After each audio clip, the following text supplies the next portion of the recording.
Welcome to the Sleep Library, where history whispers softly through the ages. Tonight, we journey to Iceland in the Viking era, where families lived peacefully beneath roofs of grass and earth. In these turf houses, life moved with the gentle rhythm of seasons, the quiet crackle of hearth fires, and the slow passage of winter days. Let us drift into this world of stone and sod, where warmth was treasured and every small task carried the weight of survival, wrapped in the comfort of ancient routine.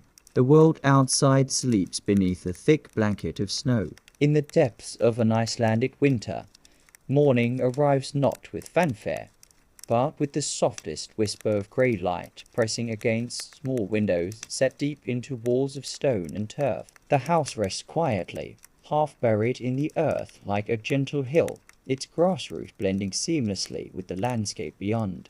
Inside, warmth clings to wooden beams blackened by countless fires. The air carries the earthy scent of turf walls, and the faintest trace of wood smoke from embers that have glowed steadily through the night. This is the Bestofa, the heart of the home, where life unfolds in measured quiet. Along the walls, wide wooden benches stretch in orderly rows. These serve as beds by night. Their surface is softened by layers of woolen blankets woven from the fleece of hardy Icelandic sheep. Beneath these covers, a family rests together: parents, children, perhaps elderly grandparents, and seasonal workers who have found shelter here through the long winter months. The first sister moves with practiced silence. Perhaps it is the eldest son, or the father himself, who rises in the dawn stillness. Their feet touch the packed earth floor, once smooth by generations of similar mornings. The floor beneath is carefully laid flat stones fitted together, then covered with earth that has been tamped down until it gleams like polished wood in the firelight. No words disturb the hush. This morning ritual has been repeated countless times, each motion flowing into the next with the ease of long habit. The fire pit in the center of the room holds the remains of yesterday's warmth, a bed of glowing coals nestled between carefully arranged stones. Above, a small opening in the turf roof allows smoke to escape, though this morning the hole is covered with a stretched sheep's gut to keep out the bitter cold. With gentle care, the fire tender kneels beside the hearth. Dried birch bark, saved precious piece by precious piece, is coaxed into flame. The tinder catches, and slowly, very slowly, the light grows. It spreads across carved wooden posts that support the turf roof above, revealing the intricate patterns cut by craftsmen generations ago.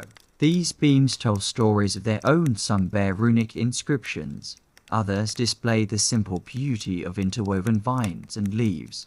As warmth begins to radiate from the growing fire, other members of the household begin to wake. There is no rush, no urgency. Winter days in Iceland stretch long and dark, and the rhythm of life moves with deliberate patience. Children emerge from beneath their covers like flowers opening to sunlight, their breath visible in small clouds that quickly dissipate as the room warms. The first tasks of the day require no discussion. Woolen clothing is retrieved from wooden chests carved from driftwood, a precious resource in this land where trees grow scarce and stunted. Each garment is checked for tears that might have appeared overnight, for in this climate, every thread matters. The wool itself tells the story of Icelandic survival: outer layers of rough, water-resistant fibers, and inner garments of softer wool that trap warmth against the skin.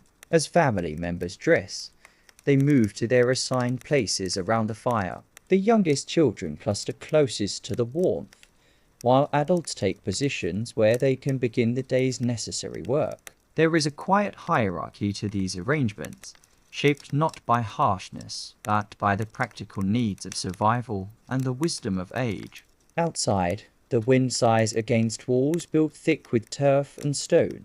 The sound is muffled, distant, like the ocean heard from far inland. These walls, built with such care and skill, keep the bitter Arctic air at bay. Layer upon layer of turf has been cut and laid in a herringbone pattern, each piece fitted to the next with the precision of a master craftsman. Between the turf and the inner wooden walls, pockets of air provide additional insulation, creating a buffer against the cold that can preserve life through the harshest winters.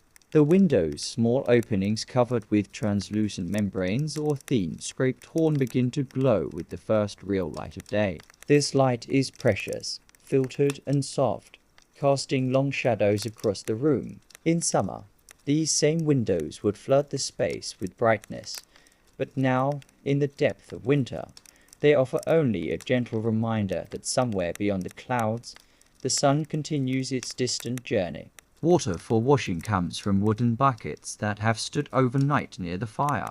Ice has formed on the surface, but beneath, the water remains liquid warm enough for the brief ablutions that mark the beginning of each day. The washing is done quickly, efficiently, with cloths woven from the finest wool and dried herbs that lend a pleasant scent to the morning ritual.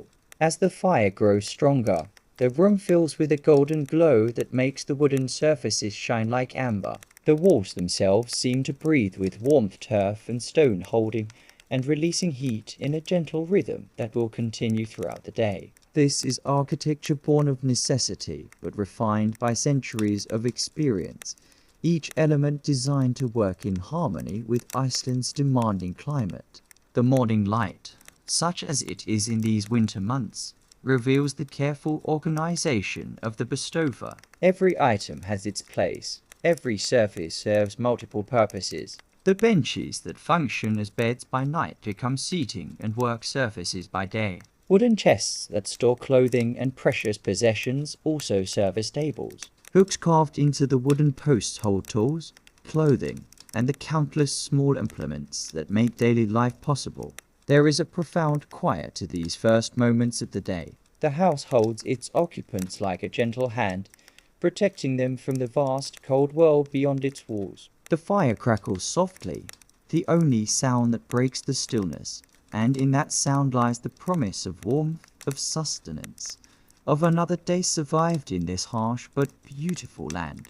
As the morning progresses, the family settles into the comfortable routine that will carry them through the hours ahead. There is no haste, no anxiety about the passage of time. The day will unfold as it must, each task taking its proper place in the rhythm of survival that has sustained their ancestors for countless generations.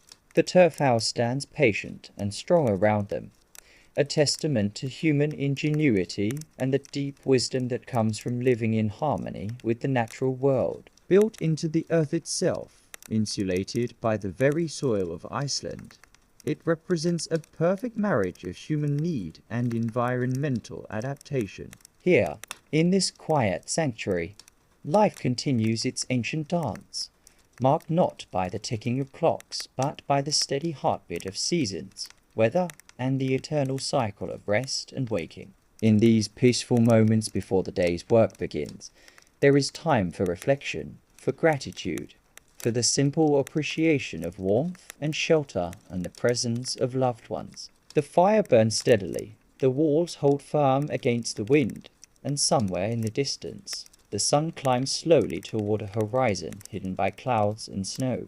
The fire that began as a whisper of light has now grown into the beating heart of the turf house. Around this central hearth, the day's first activities unfold with the gentle precision of a well-rehearsed dance. The stones that ring the fire pit have been chosen with care, flat pieces of volcanic rock that hold heat well and distributed evenly throughout the bestover.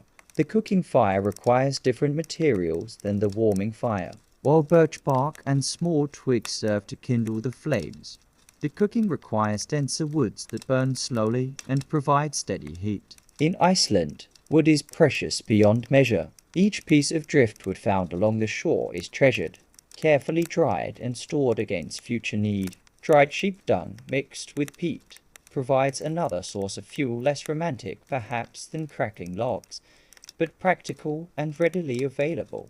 The morning meal begins with the sound of wooden spoons stirring in iron pots. These vessels, black with age and use, have served the family for generations. They hang from iron hooks above the fire, suspended at just the right height to catch the heat without scorching their contents. The metal itself represents considerable wealth. Most cooking implements are carved from wood or shaped from soapstone quarried from Iceland's mountains.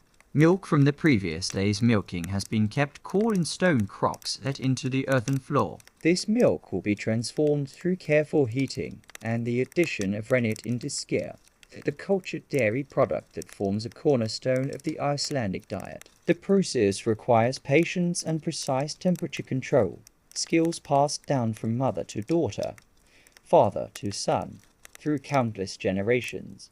The preparation of porridge follows ancient rhythms. Barley, when available, is ground in a hand-powered quernstone. The grinding produces a coarse meal that cooks slowly in milk or water, releasing its nutrients gradually. Sometimes dried berries gathered during the brief summer months are added crowberries or bilberries that provide both flavor and essential vitamins during the long winter months. Steam rises from the cooking pots, carrying with it the comforting aromas of home. The iron vessels conduct heat efficiently, but they must be watched carefully to prevent burning. A wooden paddle, once smooth by countless stirrings, is used to move the porridge gently as it thickens. The rhythm of stirring becomes almost meditative, a circular motion that has remained unchanged for centuries. Children gather close to watch the cooking process, learning through observation and gentle participation. The youngest might be given the task of feeding small twigs to the fire, while older children learn to judge the consistency of porridge or the proper temperature for making skyr. These lessons come not through formal instruction, but through the natural process of living alongside elders who embody generations of accumulated wisdom. The fire's heat radiates outward in invisible waves, warming not just the food, but the entire living space. The carefully constructed hearth draws air up through the flames and out through the smoke hole above, creating a gentle circulation that helps distribute warmth throughout the room. This ventilation system, refined over centuries of experience, manages to remove smoke while retaining precious heat. Water for tea comes from wooden buckets filled at the well the previous evening. The water has been filtered through cloth to remove sediments, then left to settle overnight. It tastes of the earth from which it springs, carrying minerals that help sustain life in this harsh environment. The tea itself might be made from dried herbs gathered during summer angelica, or perhaps leaves from one of the few hardy plants that thrive in Iceland's challenging climate. Wooden bowls, carved from birch or carved from imported hardwoods, are arranged around the eating area. Each bowl shows the marks of its maker's subtle variations in thickness, gentle curves that fit comfortably in the hand, surfaces once smoothed by countless meals. These bowls are more than utensils. They are heirlooms, passed down through families, and treasured for both their practical value and their connection to past generations. The distribution of food follows established patterns based on age, status within a household, and the physical demands each person faces. The master and mistress of the house receive the largest portions, not from greed, but because their responsibilities are greatest. They must maintain their strength to make decisions, organize work, and ensure the family's survival through the challenges that each day might bring. Bread, when flour is available, is baked on flat stones heated in the fire. The dough is simple flour, water, perhaps a bit of sourdough starter that has been carefully maintained through months of use. The bread bakes slowly, developing a thick crust that seals in moisture and flavor. Each loaf represents a small victory against the forces of hunger and want that constantly threaten in this marginal environment. The sounds of the morning meal are gentle and reassuring. Wooden spoons scrape softly against bowl sides. Liquid pours with a musical sound from pitcher to cup, and quiet conversations flow around the circle of eaters. There is little waste, every crumb is valued.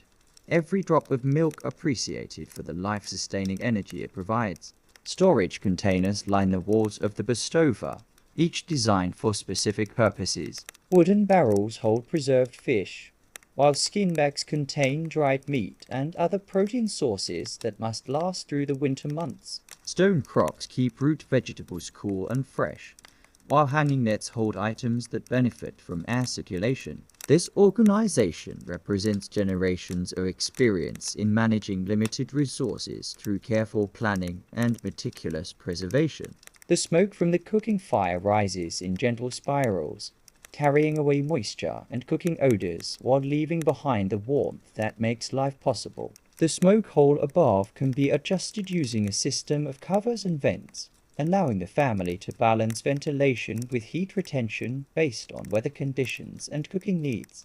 As the morning meal concludes, wooden implements are cleaned with snow brought in from outside, then wiped dry with cloths woven from sheep's wool. Nothing is hurried, nothing is wasted. Each action flows naturally into the next, creating a rhythm of domestic activity that has sustained families through countless generations of Icelandic winters.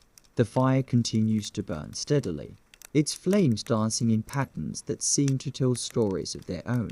Around this central source of warmth and light, the day's activities will continue to unfold, each task taking its proper place in the complex choreography of survival and community that defines life in the turf house. The hearth stands at the center of existence here, not just as a source of heat and a means of preparing food, but as the spiritual heart of the home. Around its warmth, families gather, stories are told, decisions are made, and the bonds that hold communities together are strengthened with each shared meal and each moment of quiet companionship. As the gentle warmth of breakfast settles over the household, the day's necessary work begins to call. In the depths of winter, when daylight spends only a few precious hours, the rhythms of labor adapt to the constraints of darkness and cold. The turf house becomes a world unto itself, where every task takes on heightened importance, and every moment of activity is carefully measured against the conservation of warmth and energy. The first chores require no light beyond what the central fire provides. Throughout the Bistova, family members settle into tasks that can be accomplished by the gentle glow of flames, and the muscle memory developed through countless repetitions. These are the quiet labors that sustain life, the mending, sorting, cleaning, and organizing that keep a household functioning through the challenging winter months.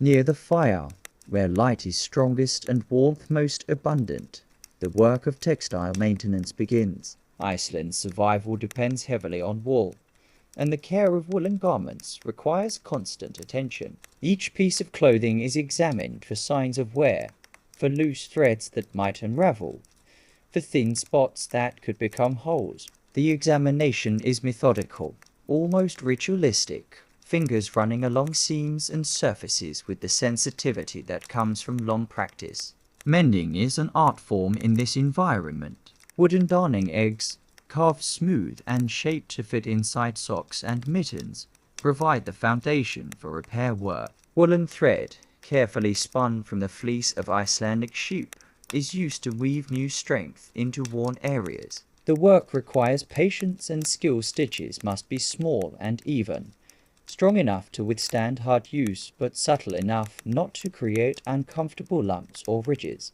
The spinning wheel, if the family is fortunate enough to own one, sits in a place of honor near the warmth. More often, spinning is done with simple drop spindles, elegant tools that consist of nothing more than a weighted shaft that twirls as it falls, twisting raw wool into usable thread. The motion of spinning is hypnotic, meditative, the spindle turning slowly in the firelight as skilled hands draw out fibers and guide their transformation into yarn. Children learn these skills through observation and gradual participation. The youngest might be given the task of carding wool using panel-like tools set with wire teeth to comb and align the fibers before spinning. The motion is rhythmic, soothing, the wire teeth catching and releasing the wool in gentle strokes that gradually transform a tangled mass into organized, spinnable fiber.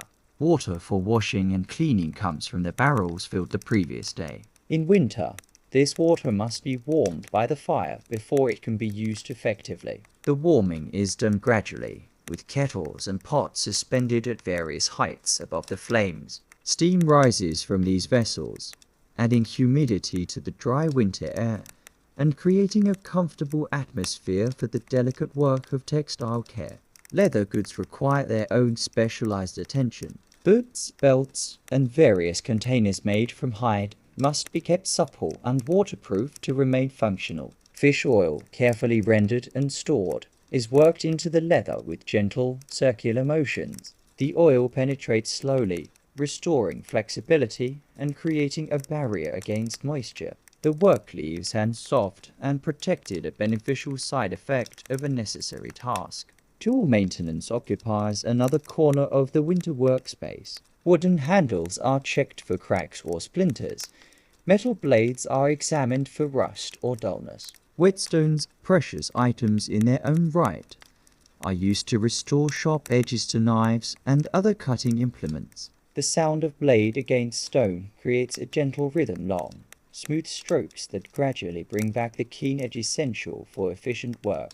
Storage areas throughout the Bastofa require regular attention. Root vegetables stored in earth-filled boxes must be checked for signs of spoilage. Any items showing decay are quickly removed to prevent the spread of rot to healthy vegetables. The inspection is systematic, hands moving through containers with practiced efficiency, sorting and reorganizing to ensure that the most perishable items are used first. Preserved foods demand their own schedule of care. Barrels of salted fish are opened periodically to check the condition of their contents. The brine must maintain proper salt concentration to prevent spoilage, and items near the surface require rotation to ensure even preservation. This work is done with clean hands and sterilized tools, for contamination could destroy months' worth of stored food. The fire itself requires constant tending. Fuel must be added in carefully measured amounts, enough to maintain heat, but not so much as to waste precious resources. The ashes from previous fires are collected and stored, for they serve multiple purposes. Mixed with water, they create lye for soap making. Scattered on icy paths, they provide traction. Even in their seeming worthlessness, ashes represent value in this economy where nothing is truly disposable. Household inventory becomes a winter occupation. Families take advantage of the forced indoor time to count and categorize their possessions. Wooden tallying sticks are marked with notches to record quantities of stored food, lengths of cloth, numbers of tools and implements. This accounting helps ensure that resources are managed wisely throughout the remaining winter months. Personal hygiene, while challenging in the cold months, cannot be neglected entirely. Snow is brought inside to melt for washing water, heated gently over the fire until it reaches a comfortable temperature. Washing is done quickly and efficiently, usually one body part at a time to minimize exposure to cold air. Woolen cloths serve as washcloths and towels, their natural lanolin providing gentle care for skin dried by winter air. The preparation of medicines and remedies fills quiet hours with purposeful activity. Dried herbs gathered during the previous summer require processing, grinding, mixing, and careful measurement into doses appropriate for various ailments. Knowledge of medicinal plants represents survival wisdom passed down through generations, and winter provides time for teaching young people to recognize, prepare, and administer these natural remedies. Storytelling accompanies much of this quiet work. As hands stay busy with mending, spinning, or carving, voices carry tales of ancestors, legends of the land, and practical knowledge disguised as entertainment. These stories serve multiple purposes. They preserve cultural memory, provide education, and help pass the long winter hours in a way that strengthens family bonds and community connections. The rhythm of winter work is different from the urgent pace of summer labor. There is time for reflection, for careful attention to detail, for the kind of thorough care that creates items built to last for generations. Each task is performed with the understanding that quality matters more than speed, that durability is more valuable than quick completion. As the brief winter day reaches its peak, a few hours of grey light filtering through small windows, the household's activities continue with quiet efficiency. There is no need for hurry, no external deadline driving the work forward. The pace is set by human need and natural rhythm, by the requirements of survival and the wisdom of countless generations who have faced similar challenges in similar ways. The turf house stands patient around its occupants, its thick walls holding warmth and muffling the sounds of wind and weather outside. Within this protected space, the ancient crafts of human survival continue unchanged, each small task contributing to the larger goal of making it through another winter, another year, another generation in this demanding but beautiful land.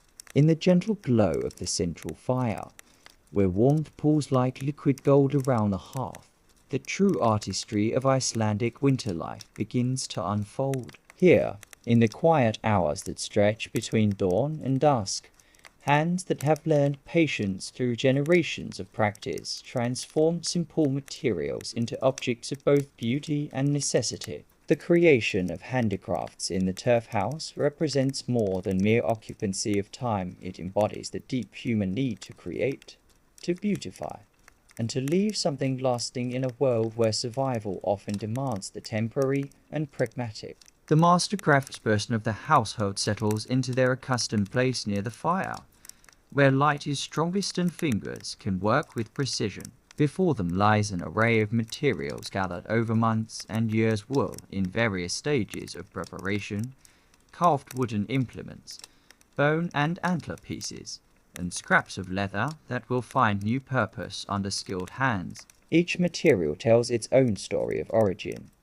The wool from sheep that grazed the highland meadows during the brief summer, the wood from driftwood discovered along some distant shore, the bone from animals that provided sustenance to the family. The spinning wheel, if present, occupies a place of honor in this workspace. Its construction represents considerable investment and skill. Wooden components fitted together with the precision of master woodworkers, metal fittings that may have been traded from distant lands, and the accumulated knowledge of generations of textile workers embodied in its design. The wheel turns with a gentle whisper, its rhythm matching the natural pace of winter work, neither hurried nor lazy, but steady as the rotation of seasons themselves. For families without spinning wheels, the drop spindle serves as the primary tool for creating thread from raw wool. These elegant implements, simple in design but sophisticated in function, consist of a wooden shaft weighted with a carved whirl that provides the momentum needed for spinning. The spindle falls slowly through the air, twisting as it drops, and in that twisting motion, loose wool fibers are drawn out and twisted into strong, continuous thread. The wool itself varies in quality and purpose depending on its source and processing. The outer coat of Icelandic sheep provides long, coarse fibers that resist water and wind, perfect for outer garments that must protect against harsh weather. The inner coat yields softer, finer wool that traps warm air close to the body, ideal for undergarments and items that touch sensitive skin. Skilled hands can blend these different fiber types to create yarns with specific properties: waterproof yet breathable, warm yet lightweight, strong yet comfortable against the skin. The process of preparing wool for spinning requires its own set of specialized skills and tools. Raw fleece must first be sorted, with different qualities separated for different purposes. The finest wool goes toward baby clothes and inner garments, while coarser fibers are reserved for outerwear and utilitarian items. Sorting is done by touch as much as by sight, experienced fingers identifying quality and characteristics through texture and feel. Once sorted, the wool must be cleaned and prepared for spinning. This process, known as carding, uses paddle-like tools set with fine wire teeth to comb and align the fibers. The motion is rhythmic and soothing. Wool is brushed between the cards until the fibers lie parallel and ready for spinning. The work requires patience and attention, for rushed carding produces uneven yarn that will create weak spots in finished garments. Children learn these skills through observation and gradual participation in the work. The youngest might be given the task of holding hanks of finished yarn while adults wind it into balls, or they might sort wool scraps by color and quality. As their skills develop, they progress to simple carding tasks, then to spinning coarse yarns suitable for everyday items. The learning process is gentle and natural, embedded in the daily rhythm of family life rather than forced through formal instruction.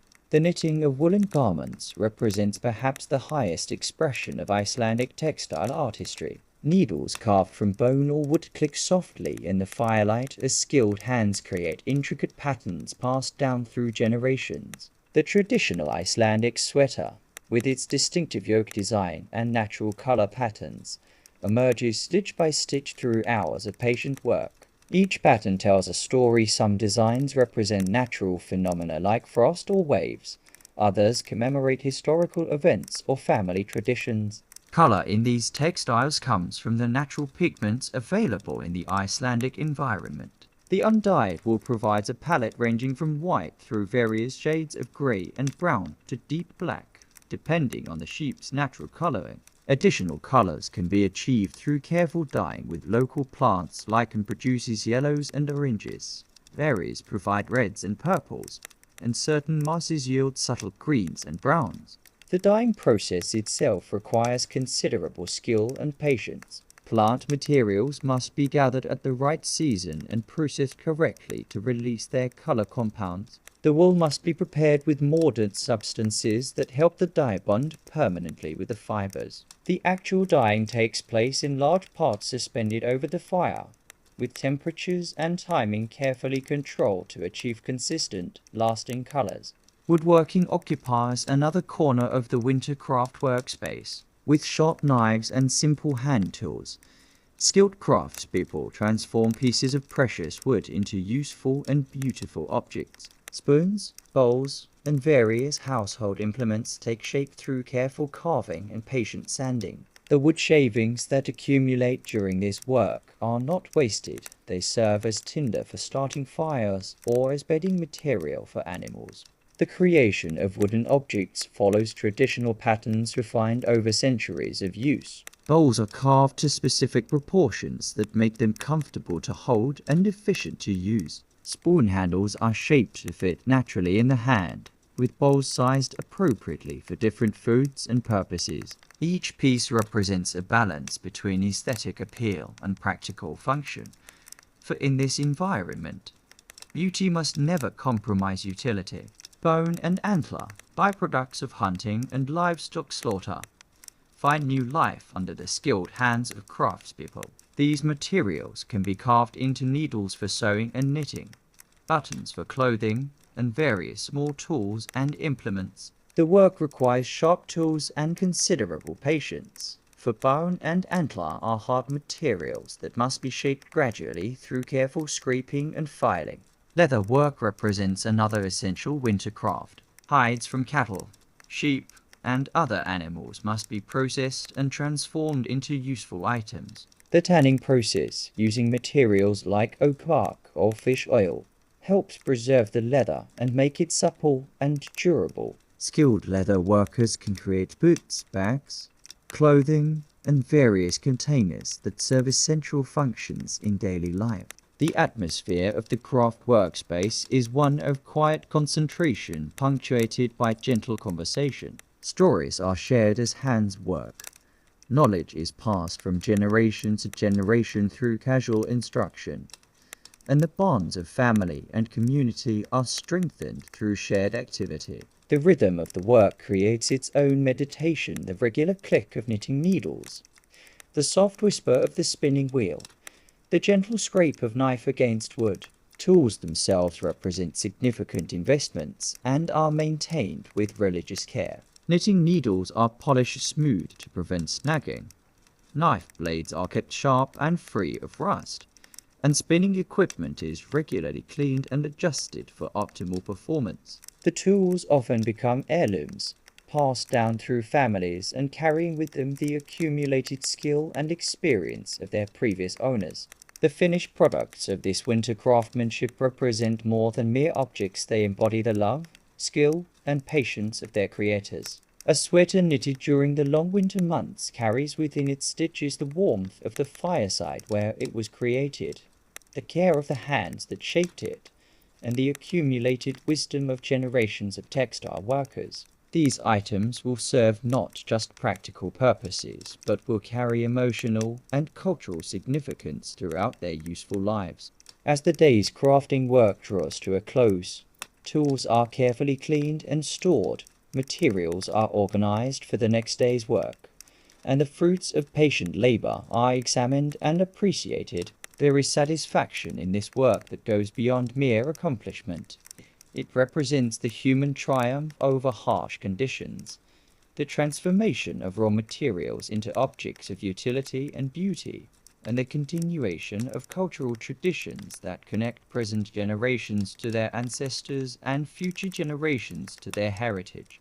As darkness settles fully over the turf house, and the day's practical work draws to a gentle close, the Bestofer transforms into something more than a mere living space. The central fire, now burning with the steady glow of well-seasoned fuel, becomes a beacon around which the household gathers for what may be the most important activity of the winter day, the sharing of stories that have been carried in human memory across countless generations. The arrangement of people around the fire follows subtle patterns established by custom and comfort. The eldest members of the family take positions closest to the warmth, their weathered faces glowing in the flickering light like ancient manuscripts illuminated by loving hands. Children cluster near their parents, while young adults find spaces that allow them to participate in the conversation while remaining respectfully attentive to their elders. The physical closeness necessitated by the limited heated space creates an intimacy that enhances the storytelling experience.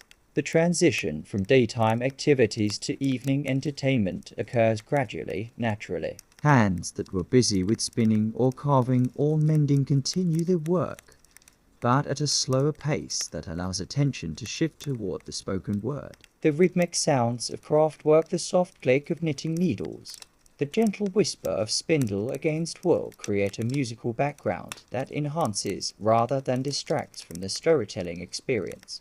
The stories themselves represent a vast oral library accumulated over centuries of Icelandic culture. Some are ancient sagas that recount the deeds of legendary heroes, tales of exploration and settlement that explain how the ancestors came to this remote island and made it their home. Others are more recent family histories, accounts of grandparents and great-grandparents whose lives and adventures have become part of the household's collective memory. Still others are folk tales and myths that explain the natural world, giving meaning to the aurora borealis, the volcanic activity, and the other mysterious phenomena that characterize life in Iceland.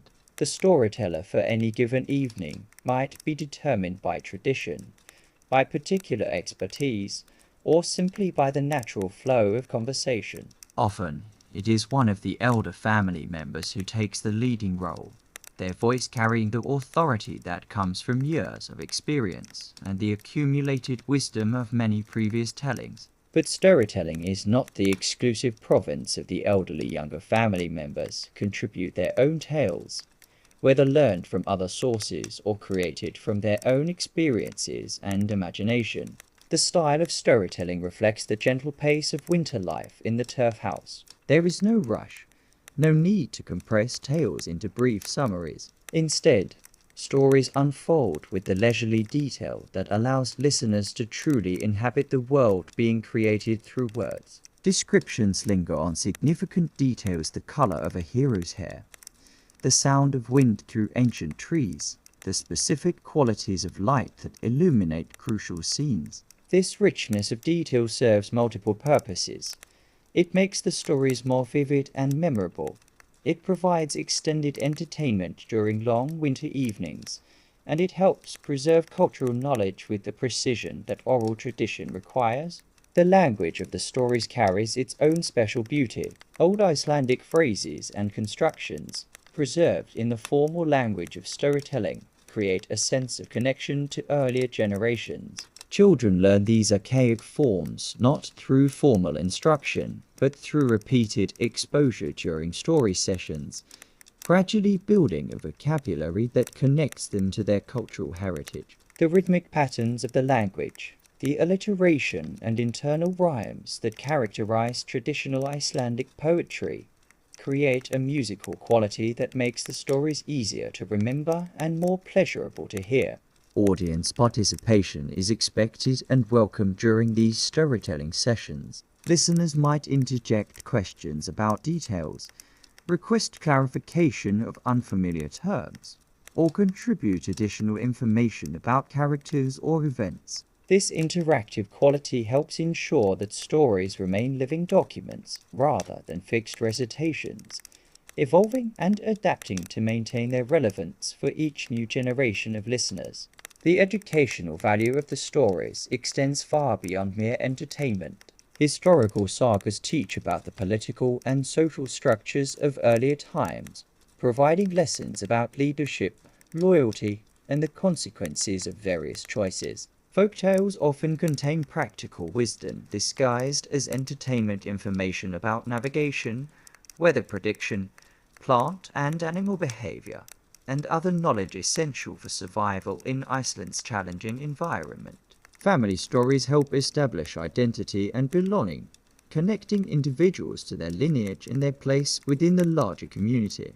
Religious and spiritual elements weave through many of the stories, reflecting the complex blend of Christian and Christian beliefs that characterized Icelandic culture. Tales of miraculous events, supernatural interventions, and divine justice provide frameworks for understanding the relationship between human actions and cosmic consequences. These stories serve not only as entertainment but as informal religious instruction, helping to shape moral understanding and spiritual development.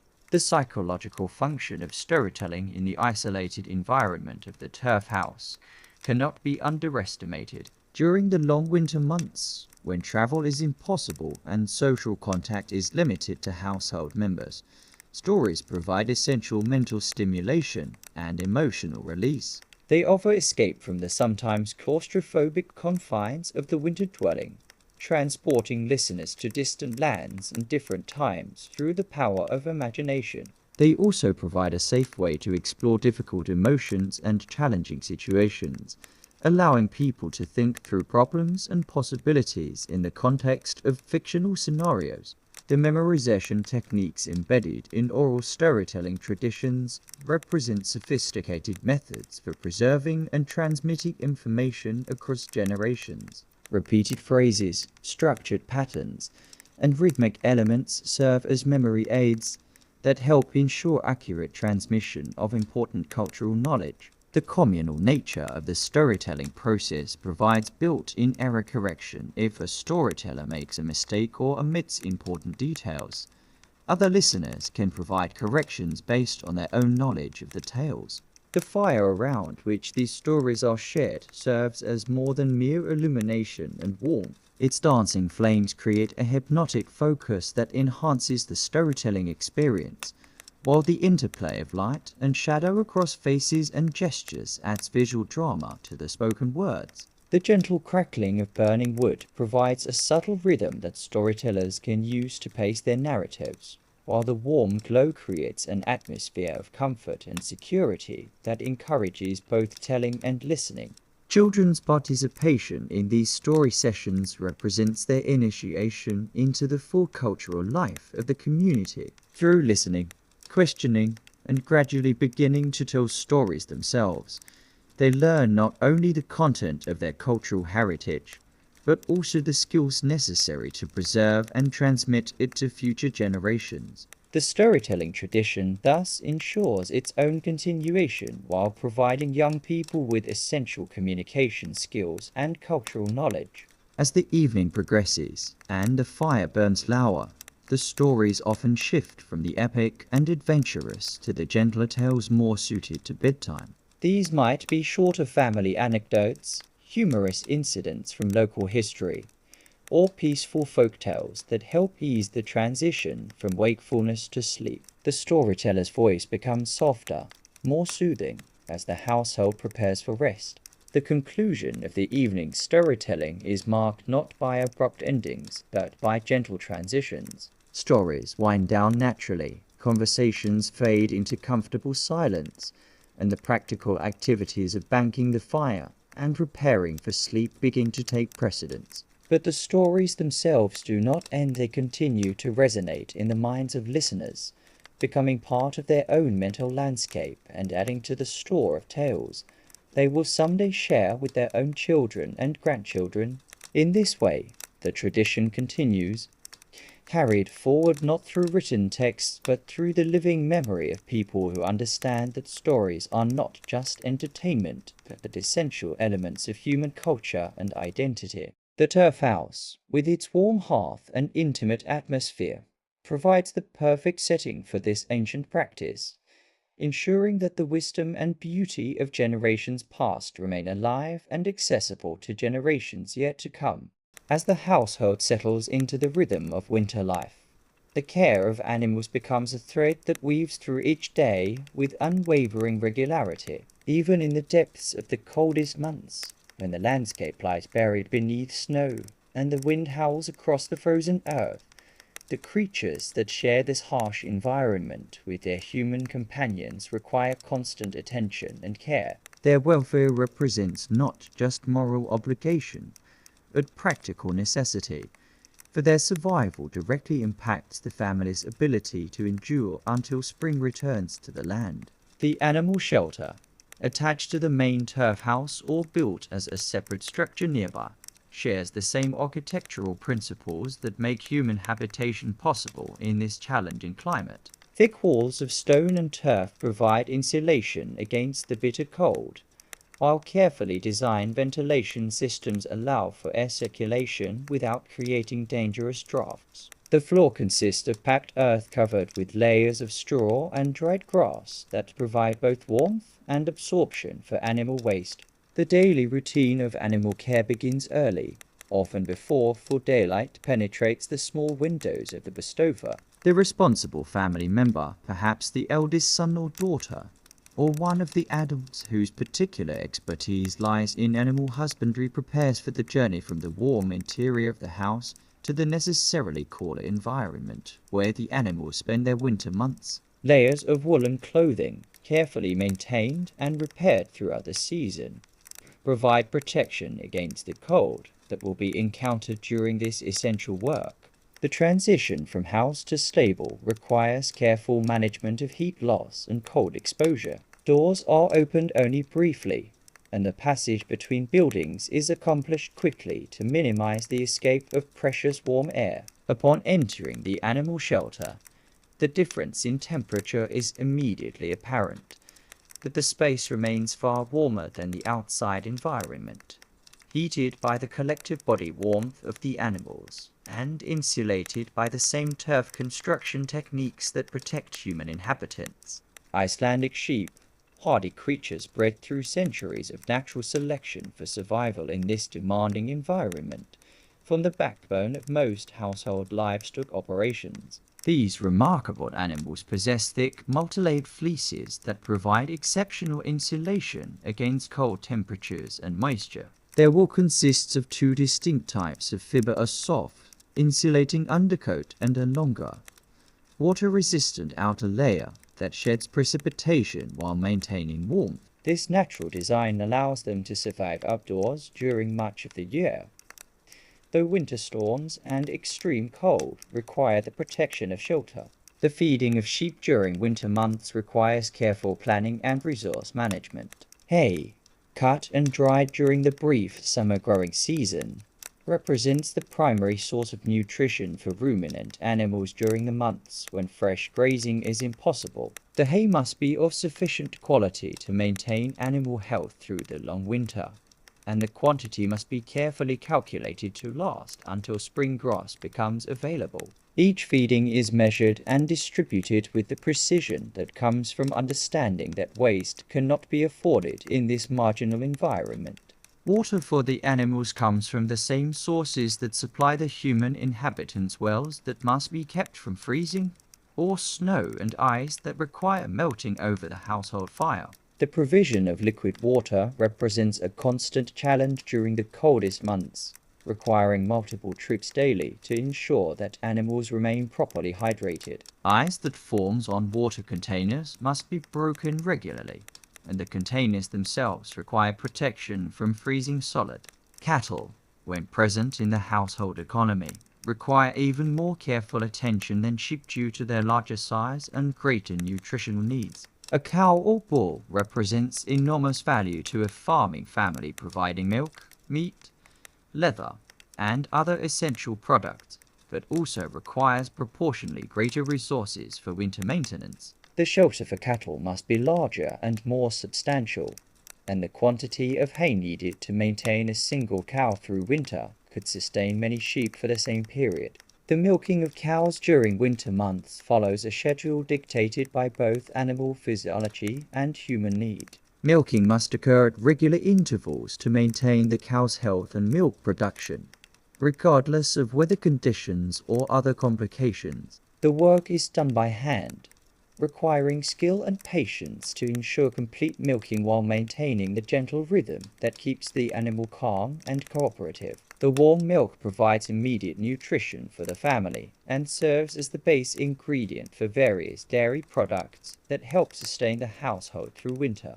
Horses, essential for transportation and heavy work, receive special attention during the winter months. These hardy Icelandic ponies, descended from animals brought by the original Viking settlers, possess remarkable endurance and cold tolerance, but they still require shelter and regular feeding to maintain their strength through the harshest months. Their care includes not just feeding and watering, but also attention to their hooves, which must be cleaned and checked regularly to prevent problems that could render them unable to work when spring arrives. The psychological aspects of animal care during the long winter months cannot be overlooked. The animals, confined to smaller spaces and unable to engage in their natural behaviors of grazing and roaming, require human interaction and attention to maintain their mental health. The daily routines of feeding, watering, and general care provide opportunities for the kind of gentle contact that keeps domesticated animals content and manageable.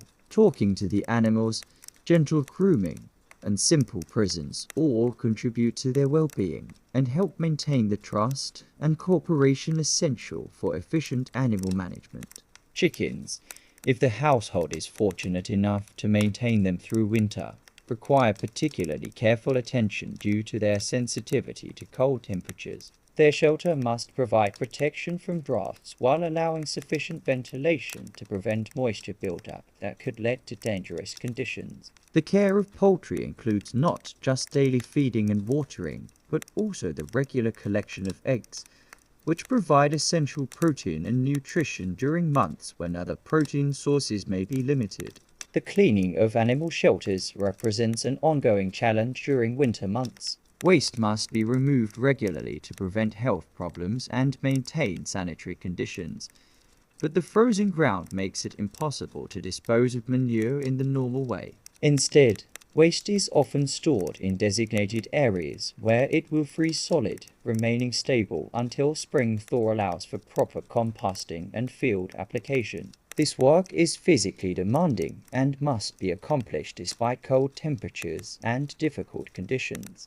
The health monitoring of animals during winter requires constant vigilance and considerable expertise. Signs of illness or injury must be detected early, before they become life-threatening problems. Treatment options are limited to remedies that can be prepared from available materials, herbs preserved from summer gathering, traditional treatments passed down through generations, and basic veterinary techniques that have been refined through centuries of experience with livestock in challenging environments. Feed conservation represents an ongoing concern throughout the winter months. Hay and other stored fodder must be protected from moisture, pests, and waste to ensure that sufficient nutrition remains available until spring. The storage areas require regular inspection and maintenance, and the feeding process must be managed carefully to minimize loss due to spillage or spoilage. Every scrap of available nutrition must be preserved and utilized efficiently.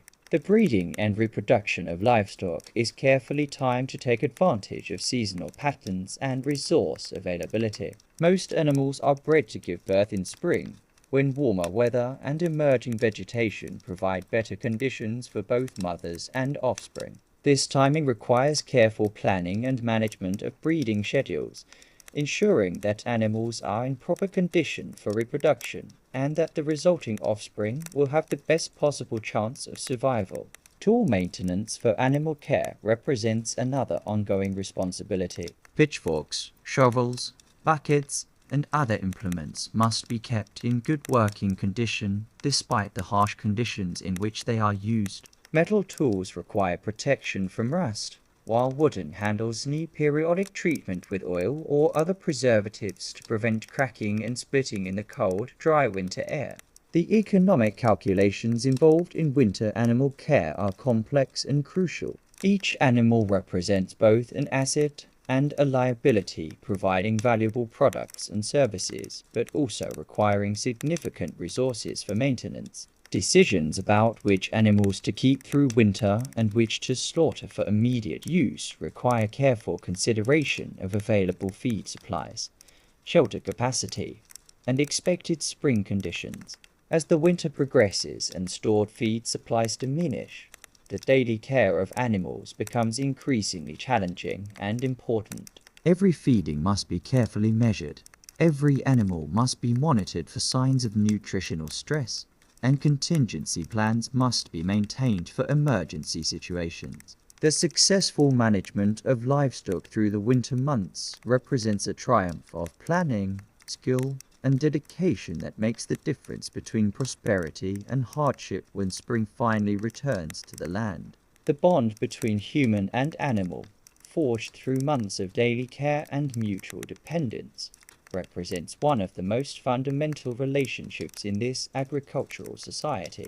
The animals depend on their human caretakers for survival through the harsh winter months, while the humans depend on the animals for the products and services that make their own survival possible. This interdependence creates a relationship of mutual respect and care that extends beyond mere economic calculation to encompass genuine affection and concern for animal welfare.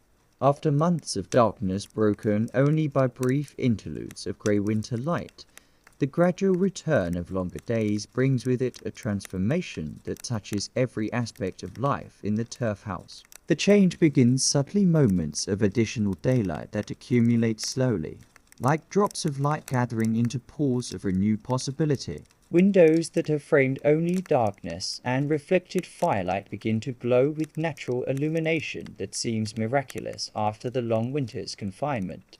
The first signs of spring's approach are noticed not through dramatic events, but through small, accumulating changes that alert experienced eyes to the seasonal shift. The quality of light filtering through the small windows changes from the harsh, brittle clarity of winter to something softer and more golden. Snow begins to settle and compact rather than blow freely in the wind. The behavior of the animals changes as they sense approaching seasonal changes through instincts refined over countless generations of survival in this challenging environment. Preparations for spring begin long before the snow has melted or the first green shoots have appeared. These preparations represent a careful orchestration of activities designed to take maximum advantage of the brief growing season that lies ahead. Tools that have been maintained and repaired throughout the winter months are gathered and organized for outdoor work. Seeds saved from the previous year's harvest are checked for viability and sorted according to planting schedules that must synchronize human activity with natural cycles. The household's energy begins to shift from the inward focus of winter toward the outward orientation that spring and summer will require. Planning sessions take place around the central fire, with family members discussing the allocation of labor, the priorities for land improvement, and the goals for the coming growing season. These conversations blend practical considerations with hopes and dreams, creating a sense of anticipation that helps sustain motivation through the final weeks of winter confinement. The first outdoor work of spring often involves the critical task of checking and repairing the turf house itself. Winter weather inevitably causes some damage to the structure settling of turf layers, formation of small leaks, or damage to the wooden framework that supports the living roof. These repairs cannot wait for warmer weather, as continued exposure to spring rains could cause serious structural problems. Working in cold, sometimes wet conditions, family members carefully restore their shelter's integrity, replacing damaged turf sections and sealing gaps that could allow heat loss or water infiltration.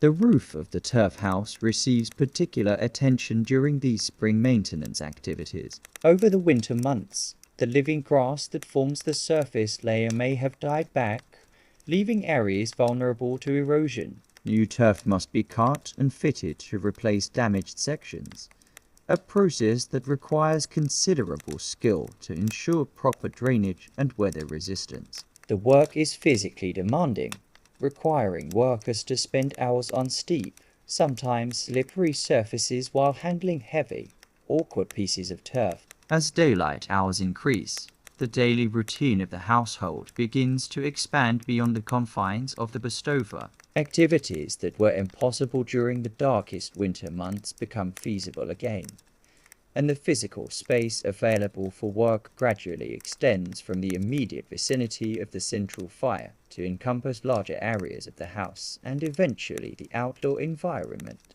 This expansion of living space feels like a physical liberation after months of close confinement. The care of animals takes on new dimensions as spring approaches. Pregnant ewes require additional attention as lambing season approaches, with shelter prepared for newborns and extra nutrition provided for mothers who will soon be nursing offspring. The timing of animal births is carefully managed to coincide with improving weather conditions and the emergence of fresh vegetation that will support lactating mothers and growing young animals. Preparation involves clearing debris, checking drainage systems, and evaluating the condition of soil that has been frozen and potentially altered by winter weather patterns. The small plots used for growing barley, cabbage, and other hardy vegetables require careful attention to ensure maximum productivity from the limited growing space available near the homestead. Seeds saved from the previous harvest are brought out for inspection and preparation. Each variety requires different treatment. Some need to be soaked in water to encourage germination. Others benefit from exposure to light, and still others must be planted immediately upon soil preparation. The knowledge of proper seed handling represents generations of accumulated wisdom, passed down through families who have learned through trial and error which techniques work best in Iceland's unique growing conditions. The expansion of the household's diet becomes possible as the first wild plants of spring begin to emerge from beneath the melting snow. Angel's wild parsley, young nettles, and other hardy greens provide fresh nutrition after months of relying primarily on preserved foods. The gathering of these wild foods requires knowledge of proper identification, optimal harvesting times, and preparation techniques that maximize nutritional value while ensuring safety.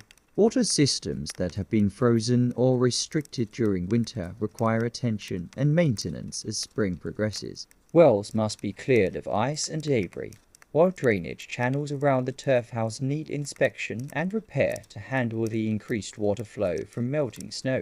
The management of water becomes critically important during spring, as too much moisture can damage the turf structure while too little can threaten the success of newly planted crops.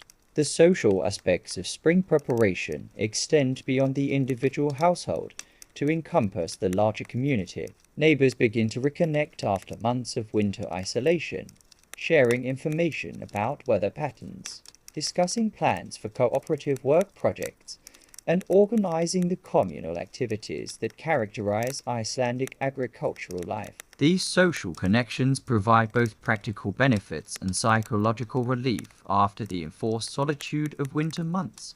Lambing season brings both joy and intensive work to the household. Pregnant ewes require careful monitoring as they give birth, with assistance provided when necessary to ensure the survival of both mothers and offspring. Newborn lambs need protection from cold and predators, while nursing mothers require additional nutrition to support milk production. The success of the lambing season directly impacts the family's economic prospects for the coming year. The first outdoor celebrations of spring often center around religious observances that mark the changing season. Easter traditions blend Christian religious practices with older customs that celebrate renewal and rebirth. Special foods are prepared, households are cleaned more thoroughly than winter conditions allowed, and families gather to give thanks for surviving another harsh winter while expressing hope for the productive season ahead. As daylight hours continue to lengthen, the rhythm of daily life accelerates gradually from winter's measured pace toward the intensive activity that characterizes the brief but crucial summer months. Work schedules expand to take advantage of increased light. Outdoor projects that were impossible during winter become feasible again, and the household's focus shifts from conservation and maintenance toward production and growth.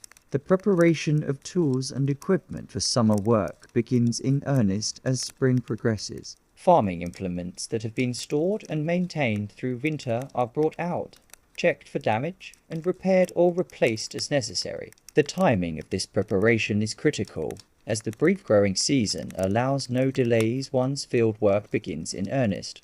The central hearth of the turf house serves as more than a source of warmth. It becomes the sacred altar upon which daily sustenance is transformed from raw ingredients into nourishing meals that sustain life through Iceland's challenging seasons. The cooking that takes place here represents centuries of accumulated knowledge about nutrition, preservation, and the careful management of limited resources in an environment where waste can mean the difference between survival and starvation. The raised stone hearth, known as HLIR, stands elevated from the earthen floor, its carefully arranged stones holding and distributing heat with the efficiency born of generations of refinement. Around this hearth, the day's culinary activities unfold with the gentle precision of a well-rehearsed dance. Iron pots and cauldrons, precious vessels that may have been imported at considerable expense, hang from chains and hooks suspended from the wooden beams above. These cooking implements, blackened by countless fires and worn smooth by years of use, represent significant wealth in a society where metal goods are scarce and valuable. Each pot has its particular purpose and position. Some are reserved for boiling meat, others for preparing dairy products, still others for the slow cooking of grains and porridges. The preparation of meals follows rhythms dictated by the availability of ingredients, the demands of preservation, and the nutritional needs of people engaged in physically demanding work in harsh conditions. The morning meal typically begins before full daylight penetrates the small windows of the bistova, when skilled hands begin the process of transforming stored ingredients into sustaining nourishment. Breakfast most commonly consists of porridge made from barley, when available precious grain that must be carefully rationed to last through the entire winter period. The barley is ground in small hand-powered querns, stone implements that crush the grain between circular plates, producing a coarse meal that cooks slowly and releases its nutrients gradually. The porridge cooks in milk when dairy cows are available and producing, or in water when milk is scarce or must be reserved for other uses such as cheese and skyr production. The cooking process requires constant attention and gentle stirring to prevent burning, for the iron pots conduct heat efficiently but unforgivingly. A wooden paddle, worn smooth by countless stirrings and carved to fit comfortably in weathered hands, moves the thickening mixture in slow, meditative circles. The rhythm of stirring becomes almost hypnotic, a circular motion that has remained unchanged for centuries and connects the present cook to generations of ancestors who performed the same task in identical fashion.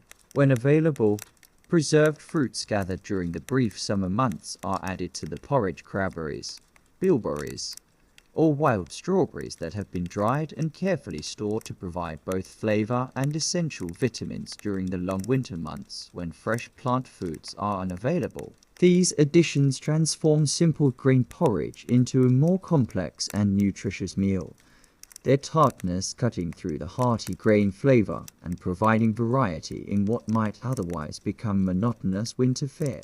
Skyr, the cultured dairy product that forms a cornerstone of Icelandic nutrition, requires careful preparation and timing that demonstrates the sophisticated understanding of fermentation processes possessed by medieval Icelanders. Fresh milk from the household's cows is heated over the central fire to specific temperatures that must be judged by experience rather than thermometers, then treated with rennet often obtained from the stomach lining of young calves, and bacterial cultures carefully maintained from previous batches. The process requires skill in temperature control, timing, and the maintenance of proper bacterial cultures. Knowledge passed down through generations of dairy workers who understood the science behind fermentation long before the underlying biochemical processes were formally understood. The transformation of milk into skyr occurs slowly, often taking the better part of a day as the proteins coagulate and separate from the whey. The developing skyr must be monitored carefully, tested by touch and appearance to determine when the fermentation has reached the proper stage. Once ready, the skyr is strained through cloths woven from fine wool or linen, allowing the whey to drain away and leaving behind a thick, protein-rich product that can be stored for extended periods without spoiling. The whey itself is not wasted. It serves as a preserving medium for other foods and provides nutrition in its own right when fresh dairy products are abundant. The preparation of fish, whether fresh caught during brief summer fishing expeditions or preserved through various methods for winter consumption, demands particular expertise and represents a crucial component of the Icelandic diet. Fresh fish, when available, must be cleaned and prepared quickly to prevent spoilage, a process that begins immediately upon the fish's arrival at the homestead. The cleaning is done with sharp knives, carefully maintained tools that cut cleanly through flesh and bone, separating edible portions from waste with the efficiency that comes from long practice. Preserved fish, a staple of the winter diet, requires different preparation techniques that restore palatability and nutrition to foods that have been dried, salted, or fermented for storage. Dried fish, tough and leathery from months of hanging in drying sheds, is soaked in water or milk to restore moisture and tenderness. The soaking process may take hours or even days, depending on the size and dryness of the fish, and the water must be changed regularly to remove excess salt and concentrated flavors that could make the final product unpalatable.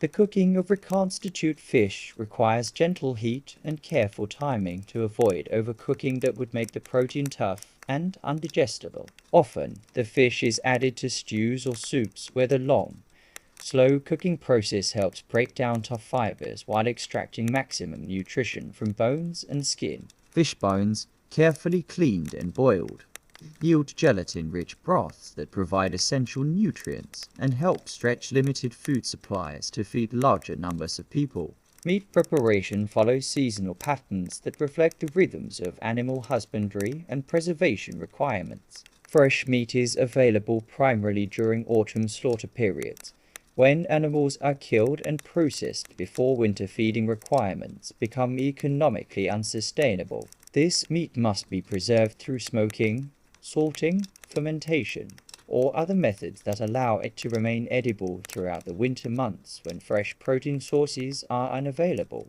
The smoking of meat takes place in dedicated structures or in areas of the turf house designed for this purpose, using fires of specific woods that impart desired flavors while providing the chemical compounds necessary for preservation. Sheep dung, dried and used as fuel, provides a particular flavor that becomes associated with traditional Icelandic preserved meats. The smoking process requires days or weeks of careful tending, maintaining proper temperatures and smoke density while protecting the meat from insects and other contamination. Salt, when available, is used for meat preservation, but the scarcity and expense of imported salt necessitates alternative methods for most families. Fermentation, controlled decomposition that creates acidic conditions hostile to harmful bacteria, provides another preservation method that requires sophisticated understanding of timing and environmental control. Meat is buried in specific conditions of moisture and temperature that encourage beneficial bacterial action while preventing spoilage.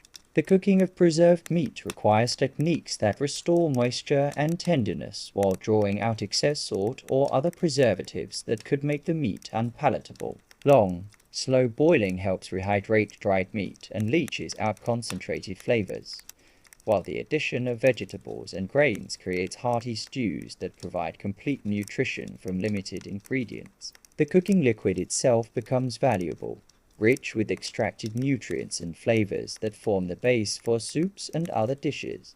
Vegetables grown in small garden plots during the brief summer season must be prepared and preserved to last through the long winter months when fresh plant foods are completely unavailable. Root vegetables like turnips, carrots, and the hardy onions that manage to grow in Iceland's challenging climate can be stored in root cellars cool, humid spaces dug into the earth where temperatures remain relatively constant throughout the winter months. These storage areas require careful construction and maintenance to provide proper conditions while preventing contamination from rodents or other pests. Leafy greens and herbs must be processed immediately upon harvest, as they cannot be stored fresh for extended periods. Drying is the most common preservation method, with leaves and stems hung in bundles from the rafters of the turf house, where they gradually lose moisture while retaining flavor and nutritional value. The drying process must be carefully controlled to prevent mold growth while ensuring complete dehydration, and the dried materials are stored in containers that protect them from moisture and pests. Pickling provides another method for preserving vegetables, using acidic solutions that prevent spoilage while adding flavor complexity to winter meals. Fermented whey from skyr production serves as a pickling medium, its acidic properties creating conditions that preserve vegetables while developing complex flavors through controlled fermentation. The pickling process requires understanding of proper acid concentrations and storage conditions that maintain food safety while developing desired flavors. While plants gathered during the brief summer growing season contribute essential vitamins and minerals to the diet, particularly important during the long winter months when nutritional variety is limited. Angelica, a hardy Arctic plant, provides vitamin C and other nutrients that help prevent scurvy and other deficiency diseases. The plant must be gathered at the proper stage of growth, when nutritional content is highest, and processed immediately to retain maximum food value.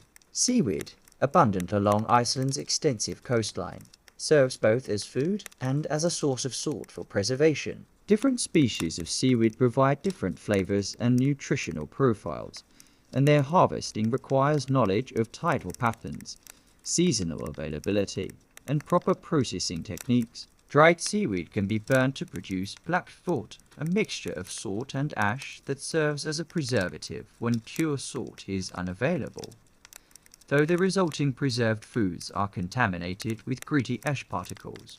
The management of cooking fuel represents a constant concern in the turf house kitchen, where every piece of combustible material must be used efficiently to provide maximum heat with minimal waste. Wood, whether driftwood gathered from beaches or small birch trees harvested from Iceland's limited forested areas, must be carefully hoarded and used only for the most important cooking tasks. Dried animal dung, peat cut from boggy areas, and dried heather provide alternative fuels that burn at lower temperatures, but can be used for longer cooking processes that don't require high heat. The different fuel types require different cooking techniques and produce different flavors in the finished foods. Wood fires provide high heat suitable for quick cooking and boiling, while peat fires burn slowly and evenly, making them ideal for the long, slow cooking required for tough preserved meats and dried grains. Sheep dung, surprisingly, burns hot and clean while imparting distinctive flavors that become part of traditional Icelandic cuisine. Hot springs, where available, provide an alternative cooking method that conserves precious fuel while utilizing Iceland's abundant geothermal energy. Foods wrapped in cloth or placed in containers can be buried in hot earth near springs or lowered into naturally hot water for slow cooking that requires no fuel and minimal attention. This cooking method produces distinctive textures and flavors while freeing up limited fuel supplies for other essential uses. The social aspects of meal preparation and consumption play important roles in family and community life within the confined spaces of the turf house. Cooking often becomes a communal activity, with family members contributing according to their abilities and sharing in the knowledge and techniques that make meal preparation successful. Children learn by observation and gradual participation, beginning with simple tasks like stirring porridge or tending fires and gradually developing the skills necessary for complex food preparation and preservation. The timing of meals reflects both practical considerations related to work schedules and cultural traditions that have developed over generations of communal living. Two main meals per day, dagvro at midday and entverur in the evening, provide the framework around which daily activities are organized. These meals are supplemented by lighter fare as needed, but the main cooking activities are concentrated around the preparation of these substantial meals that provide the bulk of daily nutrition. The serving and sharing of food follows established patterns that reflect social hierarchies while ensuring that all household members receive adequate nutrition. The master and mistress of the house receive the choice portions and largest quantities, not from greed, but because their responsibilities are greatest and they must maintain their strength to make decisions, organize work, and ensure the family's survival. Children, elderly family members, and servants receive portions appropriate to their size, age, and contributions to the household economy. Eating implements, carved from wood, bone, or horn, are crafted with care and maintained as valuable possessions. Spoons, the primary eating utensil, are often decorated with carved patterns that reflect the skill and artistry of their makers. Wooden bowls, turned on simple lathes or carved by hand, are shaped to specific proportions that make them comfortable to hold and efficient to use while eating from one's lap or while sitting on the wooden benches that line the bestover walls. Storage containers line the walls and fill alcoves throughout the turf house, each designed for specific types of food and storage conditions. Wooden barrels hold preserved fish and meat, while skin bags contain dried foods that benefit from breathable storage. Stone crocks keep dairy products cool and fresh, while hanging nets hold items that require air circulation to prevent spoilage. The organization and maintenance of these storage systems requires constant attention and represents accumulated wisdom about food preservation and household management. The preparation of special foods for feast days and celebrations provides opportunities for culinary creativity within the constraints of available ingredients and preservation methods. Religious holidays call for special breads baked on hot stones or in earth ovens, while seasonal celebrations might feature fresh foods that are normally preserved or dried. These special occasions allow for the use of stored ingredients that are typically reserved for emergencies and provide variety in what might otherwise become monotonous winter fare. As evening approaches and the day's cooking activities wind down, the central hearth continues to provide warmth while the household prepares for rest. The fire is banked carefully to maintain heat through the night, while minimizing fuel consumption, and the cooking implements are cleaned and stored for the next day's use. The rhythm of meal preparation will resume with tomorrow's dawn, continuing the ancient cycle of transformation that converts raw ingredients into the sustenance that makes life possible in this demanding but beautiful land. The cooking traditions that unfold around the turf house hearth represent more than mere food preparation. They embody the accumulated wisdom of generations who learned to thrive in one of the world's most challenging environments. Each technique, each recipe, each method of preservation carries within it the knowledge and experience of countless ancestors who faced similar challenges with creativity, determination, and the deep understanding that food is not just sustenance, but the foundation upon which community, culture, and survival itself depends. As the day's activities wind down and darkness settles over the turf house like a familiar blanket, the evening hours bring their own gentle rhythm of ritual and reflection that marks the transition from labor to rest. The central fire, which has burned steadily throughout the day, now becomes the focal point for the household's gradual preparation for sleep, a process that unfolds with the same measured care that characterizes all activities within these thick turf walls. The flames provide not just physical warmth against the gathering cold of night, but a meditative focus that helps calm minds and prepare bodies for the restorative sleep that will prepare them for another day's challenges. The banking of the fire for the night represents one of the most critical evening tasks, requiring careful attention to ensure that coals will remain alive until morning while minimizing the risk of dangerous flare-ups during sleeping hours. Experienced hands arrange the remaining fuel and adjust airflow with the precision born of countless repetitions, creating conditions that will sustain life-giving warmth through the cold night hours without requiring constant attention. Ashes are carefully arranged around the glowing coals to slow combustion, while strategic placement of larger pieces of wood ensures that fuel will be available for rekindling the fire at dawn. The selection and arrangement of fuel for overnight burning requires intimate knowledge of how different materials burn and produce heat over extended periods. Dense hardwoods, if available, burn slowly and steadily, providing consistent warmth through the night. Peat, compressed and formed into brick-like shapes, smolders for hours while releasing steady heat. Dried animal dung, processed and shaped for efficient burning, provides another option for long, slow heat production. The banking process must balance heat output with fuel conservation, ensuring that precious materials last through the night without waste. Personal preparations for sleep follow established patterns that reflect both practical necessities and cultural traditions developed over generations of communal living in confined spaces. Clothing worn during the day is removed with care, each garment examined for damage or excessive wear that might require attention during the following day's work period. Day clothes are folded precisely and stored in wooden chests or hung on wooden pegs carved into the supporting posts of the bastova, protecting them from wrinkles and damage while keeping them readily accessible for morning dressing. Sleep garments, when available, are fashioned from the softest wool that the household's resources can provide, fine fibers that have been carefully selected, spun, and woven specifically for comfort against sensitive skin during rest periods. These garments, often simple in design but treasured for their softness and warmth, represent significant investment in both materials and skilled labor. Their care and maintenance receives the same attention given to all textile goods in this environment where thread and cloth represent substantial value and irreplaceable resources.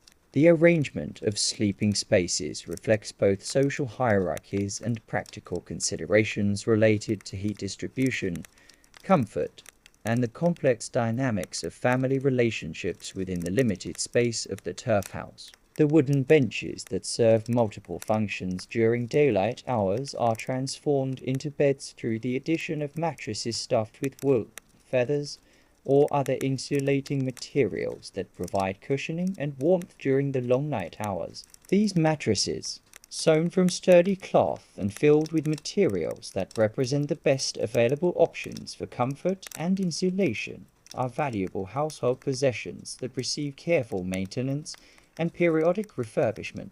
The positioning of family members for sleep follows patterns established by custom, practical necessity, and the social structures that govern life within the household. The master and mistress of the house typically occupy positions closest to the central fire, where heat is most abundant and temperatures remain most comfortable throughout the night. Their placement also reflects their authority within the household and ensures that they can monitor and respond to any emergencies or problems that might arise during the night hours. Children are arranged according to age, size, and individual needs, with the youngest placed in positions where they can receive maximum warmth while remaining close to parents who can provide comfort and assistance during the night. Older children may occupy positions slightly further from the fire, their more mature bodies better able to maintain warmth in cooler areas while freeing the warmest spots for those who need them most. Elderly family members, servants, and seasonal workers are positioned according to their status within the household hierarchy while ensuring that their basic needs for warmth and comfort are adequately met. The bedding itself consists of layers of woolen blankets and coverings that can be adjusted according to individual temperature preferences and changing conditions throughout the night. These blankets, woven on household looms during the long winter months, represent hundreds of hours of skilled labor and embody the accumulated expertise of generations of textile workers. Their arrangement and sharing follows protocols that ensure adequate warmth for all while maximizing the efficiency of limited bedding resources. Evening prayers or quiet periods of reflection provide spiritual and emotional closure to the day's activities, offering opportunities for gratitude, contemplation, and preparation for rest. Whether following Christian traditions brought by missionaries or older customs rooted in PI Christian beliefs and practices, these moments of contemplation help connect individuals to larger meanings and purposes that transcend the immediate challenges of daily survival in Iceland's demanding environment. The prayers themselves might be formal recitations of established liturgical texts, or they might be more personal communications that express individual concerns, gratitudes, and hopes for the future. Family prayers often include remembrances of deceased relatives and friends, requests for protection through the night, and expressions of thanksgiving for the day's blessings, food, shelter, health, and the continuing bonds of family and community that make survival possible in this challenging environment. The transition from wakefulness to sleep is facilitated by the gentle activities that mark the end of each day's productive work. Quiet conversations help process the day's experiences while strengthening family bonds through shared reflection and planning. Stories might be told gentle tales suitable for bedtime, rather than the more exciting sagas shared earlier in the evening that help ease minds toward rest while continuing the important cultural work of transmitting knowledge and values to younger generations. Personal hygiene routines, necessarily simple given the limited resources available within the winter household, help prepare bodies for comfortable rest while maintaining standards of cleanliness that contribute to health and social harmony. Water warmed by the fire provides the means for brief washing of hands, face, and feet, the parts of the body most exposed to dirt and sweat during the day's activities. Woolen cloths serve as washcloths and towels, their natural lanolin content providing gentle care for skin that may be dried and irritated by the harsh winter environment. The care of personal items, combs carved from wood or bone, small mirrors of polished metal, and other implements of personal grooming represents another aspect of the evening routine that helps maintain dignity and self-respect even under the challenging conditions of winter confinement.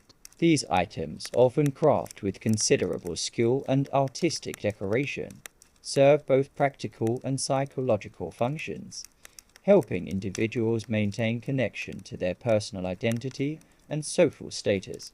Medications and remedies prepared from herbs and other materials gathered during the summer months may be administered during the evening hours to address minor ailments or prevent problems that could develop during the night. The knowledge of medicinal plants and their preparation represents specialized wisdom often held by elder women who have learned through experience and teaching from their own mothers and grandmothers. These treatments, while simple by modern standards, often prove effective for common problems and represent the best medical care available in the medieval Icelandic environment. The checking and tending of sick family members, if any are present, receives particular attention during the evening hours when the household is settled and time is available for careful nursing care. Serious illness in the confined environment of the winter turf house poses risks not just to the affected individual, but to the entire household, making proper care and quarantine measures essential for community health and survival. Tools and implements used during the day are cleaned and stored properly before sleep, ensuring that they will be ready for efficient use when morning arrives. Sharp tools are covered or sheathed to prevent accidental injury in the darkness, while delicate implements are placed where they will not be damaged by nighttime movements or activities. The organization and care of tools reflects their high value in this environment, where replacement may be difficult or impossible.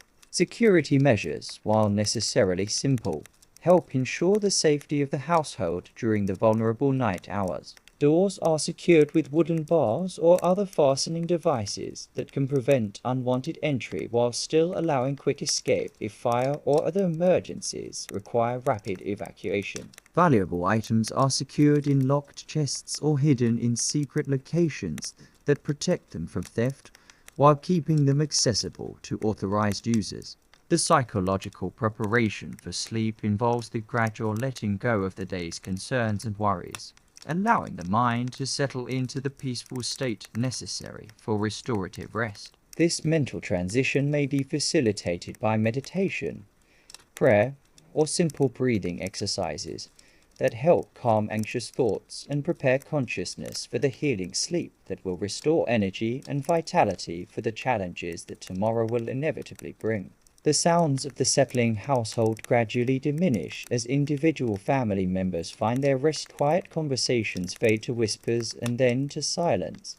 The rustling of bedding and clothing grows less frequent, and eventually only the gentle crackling of the banked fire and the soft breathing of sleeping people disturb the profound quiet that settles over the turf house like a benediction. Outside, the Icelandic night encompasses the small human dwelling with its vast darkness, wind sighing across the landscape, and the profound silence of a land locked in winter's grip. Inside, protected by thick walls of stone and turf, warmed by the carefully tended fire and the shared body heat of the household, sleep comes gently to people who have earned their rest through honest labor and mutual care. The aurora borealis may dance across the sky above the grass-covered roof, its ethereal light invisible to the sleeping household, but adding its mysterious beauty to the night that enfolds them. In the morning, there will be new challenges to face, new tasks to accomplish, new opportunities for the small victories that make survival possible in this demanding environment. But for now, there is only rest and peace, and the quiet satisfaction of another day successfully concluded in the ancient rhythm of human life lived in harmony with the natural world. Dreams may come to the sleeping household, dreams of spring's eventual return, of family and friends both near and distant, of the simple pleasures that make life meaningful even under the most challenging circumstances. In sleep, the burdens of survival are temporarily lifted, and the human spirit finds the restoration necessary to continue its ancient dance with the forces of nature that shape all life in this remarkable corner of the world.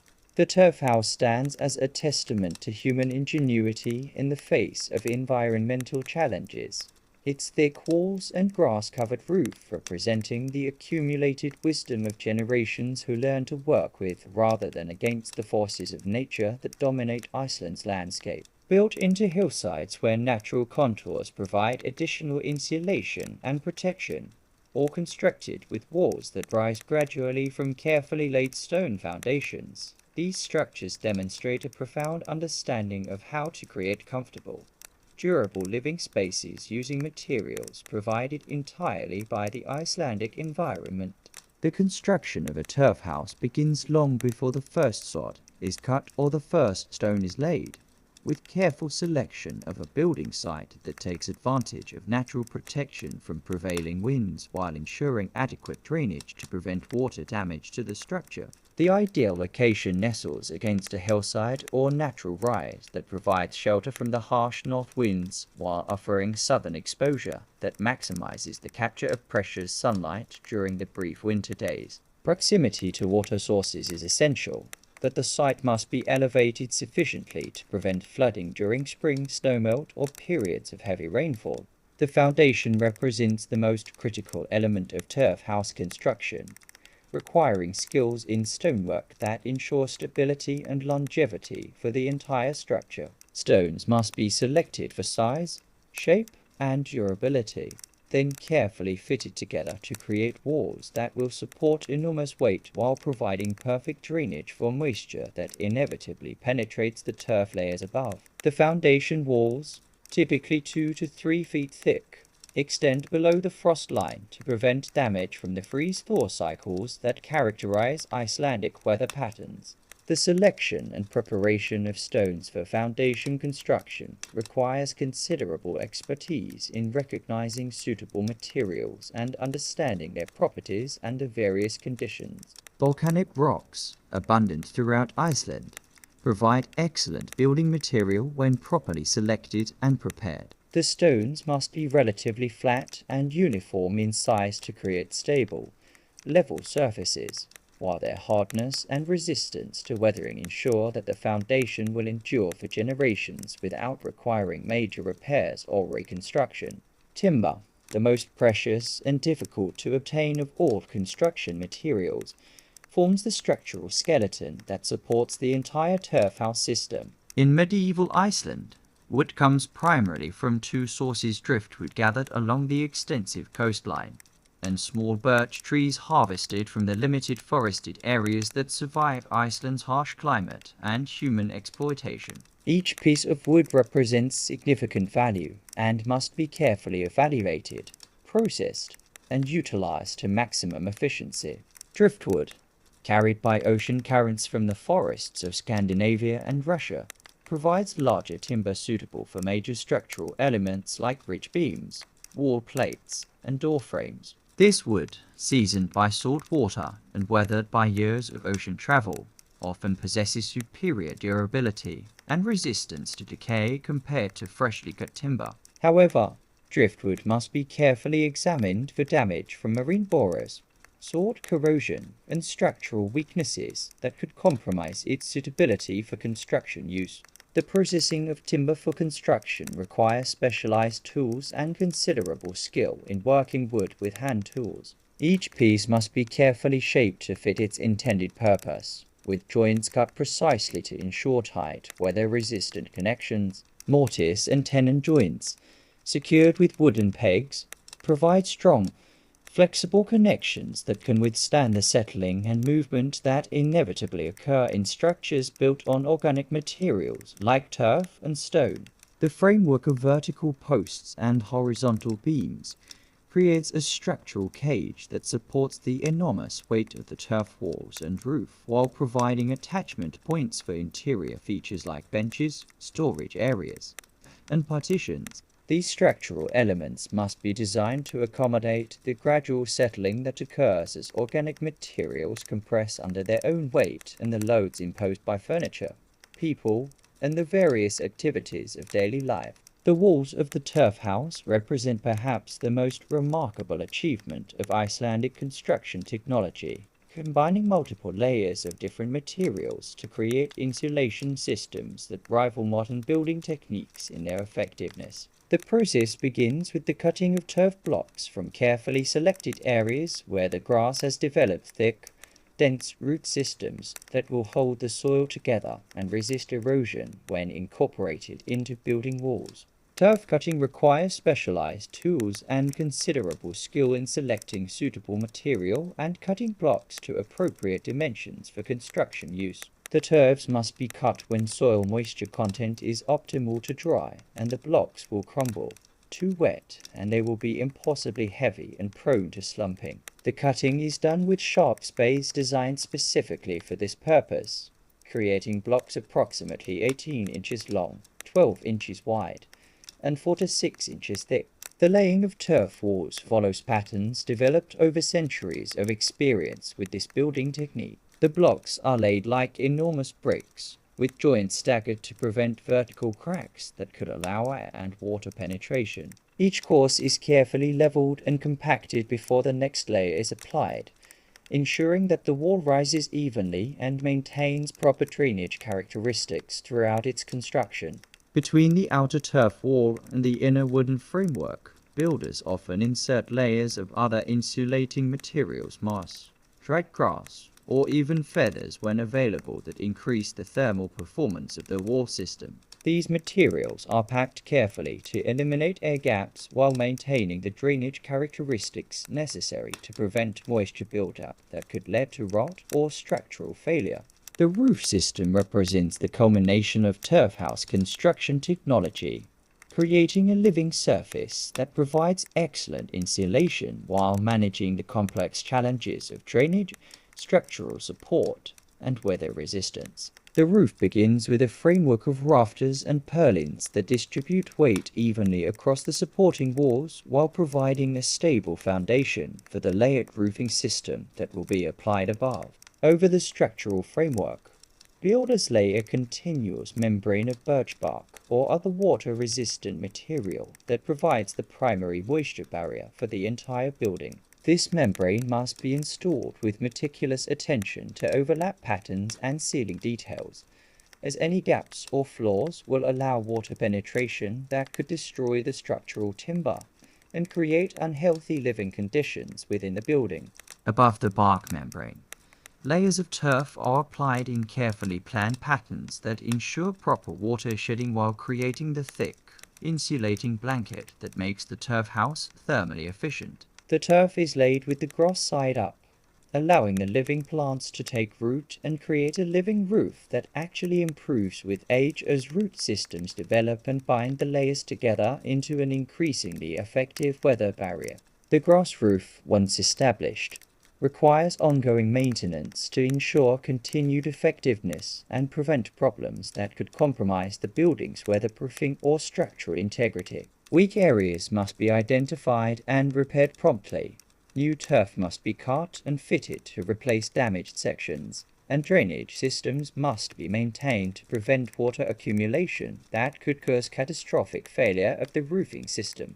Interior spaces within the turf house are arranged to maximize the efficiency of heating systems while accommodating the complex functional requirements of family life, work activities, and food storage that characterize medieval Icelandic domestic arrangements. The bastova, the primary living space, occupies the central portion of the building where heat from the central fire can be most efficiently distributed and retained throughout the interior spaces. The design of interior spaces reflects sophisticated understanding of air circulation, heat distribution, and the psychological needs of people who must live in close proximity during extended periods of winter confinement. Ceiling heights are kept relatively low to minimize the volume of air that must be heated, while the arrangement of benches, storage areas, and workspaces creates clearly defined activity zones that help organize daily life and minimize conflicts between different household functions. Storage areas are integrated into the design of interior spaces, taking advantage of the thickness of walls and the spaces between structural elements to create built-in areas for tools, food, clothing, and other possessions. These storage solutions make efficient use of limited interior space while protecting valuable items from damage, theft, and the various hazards that threaten possessions in the challenging environment of medieval Iceland. The wooden benches that line the walls of the bastova serve multiple functions throughout the daily cycle, transforming from seating during the day to beds during the night while providing storage space within their hollow construction. The design and construction of these benches requires considerable skill in woodworking, as they must be strong enough to support heavy loads while remaining comfortable for extended periods of sitting and sleeping.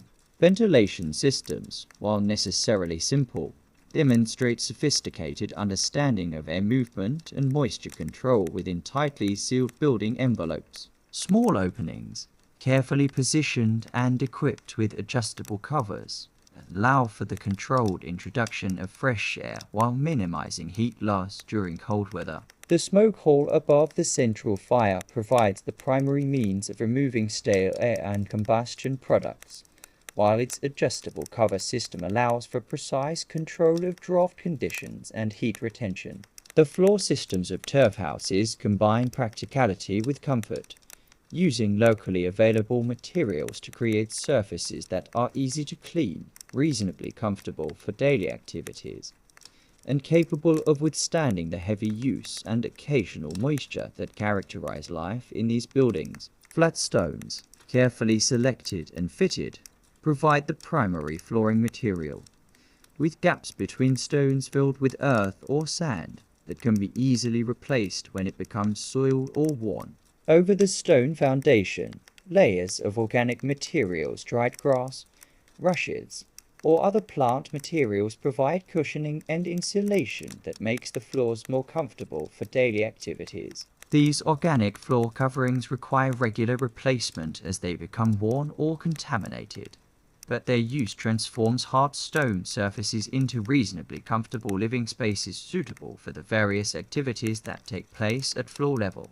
The passage of time within turf house walls is marked not by mechanical clocks or precise calendars, but by the natural rhythms of light and season, the gradual aging of materials, and the accumulation of memories within spaces that have witnessed countless generations of human experience. The walls themselves change color and texture as they age, the turf settling and compacting while the living grass roots create increasingly complex networks that bind the structure together and improve its weather resistance.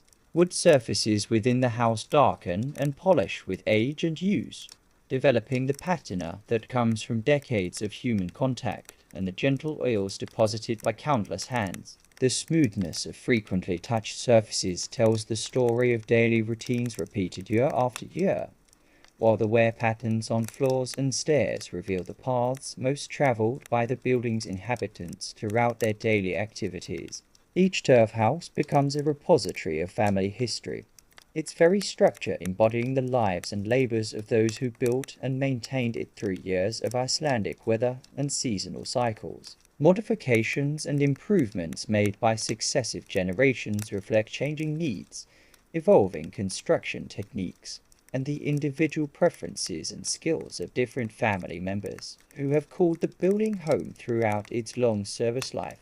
The relationship between the house and its natural environment deepens over time as the building settles into its landscape and becomes integrated with the natural systems that surround it. Plants colonize the turf walls and roof, creating habitats for insects and small animals that become part of the building's living ecosystem. Drainage patterns develop around the foundation, while paths worn by daily foot traffic connect the house to water sources, animal shelters, and other essential elements of the farmstead complex.